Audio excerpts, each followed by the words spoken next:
In the ancient land of Israel, during the reign of King Saul, a great battle loomed. The army of Israel stood on one hill, while their enemies, the Philistines, gathered on another.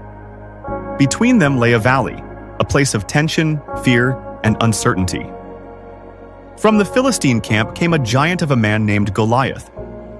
He was enormous, over 9 feet tall, with armor that gleamed in the sun and a voice that thundered across the valley. Every morning and evening, he stepped forward and shouted a challenge. "Choose a man to fight me. If he wins, we will serve you. But if I win, you will serve us." The Israelites were terrified. Not even their king, King Saul, dared to face him. Meanwhile, in a small town called Bethlehem, a young shepherd boy named David tended his father's sheep.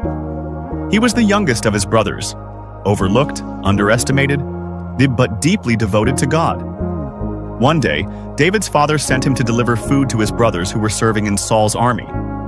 When David arrived at the battlefield, he heard Goliath's booming voice and saw the fear in the soldiers' eyes. "Who is this giant?" David asked. "That he should defy the armies of the living God." While others saw an unbeatable enemy, David saw an opportunity for God to show his power.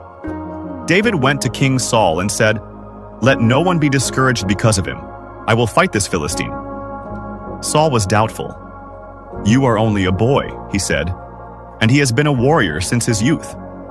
But David replied with confidence, "The Lord who rescued me from the paw of the lion and the bear will rescue me from this Philistine."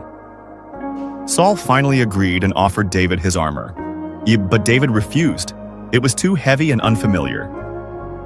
Instead, he chose 5 smooth stones from a stream, placed them in his shepherd's bag, and took his sling. As David walked toward Goliath, the giant laughed. "Am I a dog," Goliath mocked, "that you come at me with sticks?" But David stood firm and declared, "You come against me with sword and spear, but I come against you in the name of the Lord Almighty. This day, the Lord will deliver you into my hands."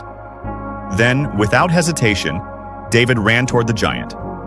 He took a stone, placed it in his sling, and hurled it with precision. The stone struck Goliath right in the forehead. The giant stumbled and fell face down to the ground. Silence filled the valley. Then suddenly, the Israelites erupted in victory. The mighty warrior had been defeated, not by strength or armor, but by faith. David's courage changed everything. That day, he proved that no giant is too big when God is on your side. Moral lessons from David and Goliath. Faith is stronger than fear. God uses the unlikely to do the extraordinary. Courage comes from trusting God, not yourself. Your giants can be defeated with faith and action. This timeless story reminds us, even when we feel small, we are never powerless when we stand with God.